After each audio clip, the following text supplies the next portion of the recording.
নমস্কার, আমরা ভিও রেগুলার মিটিংয়ের ভিও পেমেন্ট এন্ট্রি করছি। ভিও টু এসএসজি এর আগেই এন্ট্রি কমপ্লিট হয়ে গেছে। আজকে আমরা ভিও টু সিএলএফ এন্ট্রি করব। ভিতরে ক্লিক করলাম, প্লাস বাটনে ক্লিক করলাম, mode of payment bank select করব, চেক নাম্বারটি টাইপ করে নিচ্ছি, চেক ট্রানজ্যাকশন ডেট সিলেক্ট করে নেব,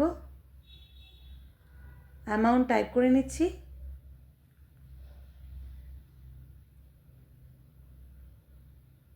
এরপরে ব্যাংক সিলেক্ট করে অ্যালোকেশনে ক্লিক করব।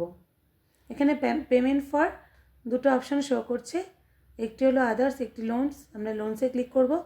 ফান্ড টাইপ এখানে সিলেক্ট করে নিচ্ছি সিআইএফ। সিলেক্ট লোন, এখানে যদি আমরা কোনো লোন রিপেমেন্ট করি সেক্ষেত্রে আমরা সেটা পেমেন্ট করতে পারি, আমরা ডিমান্ডটি দেখেও নিতে পারি। এখানে ধরে নিচ্ছি 30,000-এর মধ্যে 25,000 আমরা রিপেমেন্ট করব। প্লাস বাটনে ক্লিক করে অ্যাড করে নিলাম। এরপরে আমরা চলে যাব আদার্স অপশানটিতে।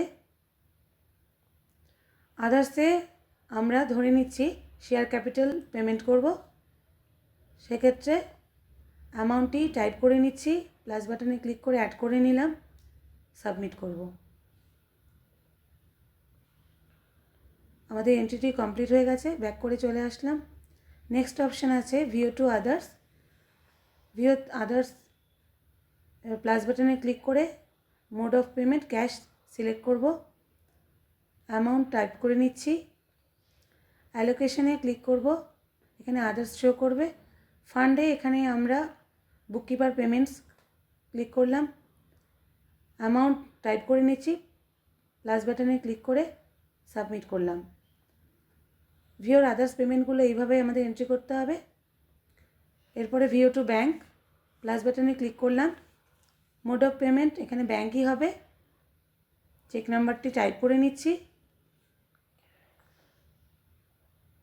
ট্রানজ্যাকশন ডেট সিলেক্ট করে নিচ্ছি, অ্যামাউন্ট টাইপ করে নিচ্ছি, ব্যাংক সিলেক্ট করে অ্যালোকেশনে যাব। এখানে পেমেন্ট ফর এখানেও দুটো অপশান শো করবে, লোনস অ্যান্ড আদার্স। যেহেতু লোন কোনো অপশান নেওয়া হয়নি সে কারণে আদার্সে ক্লিক করলাম। ফান্ড টাইপ এখানে ব্যাংক চার্জেস ক্লিক করলাম, অ্যামাউন্ট টাইপ করে নিচ্ছি, প্লাস বাটনে ক্লিক করে অ্যাড করে নিলাম, সেভ করলাম। আমাদের এন্ট্রিটি কমপ্লিট হয়ে গেল। ধন্যবাদ।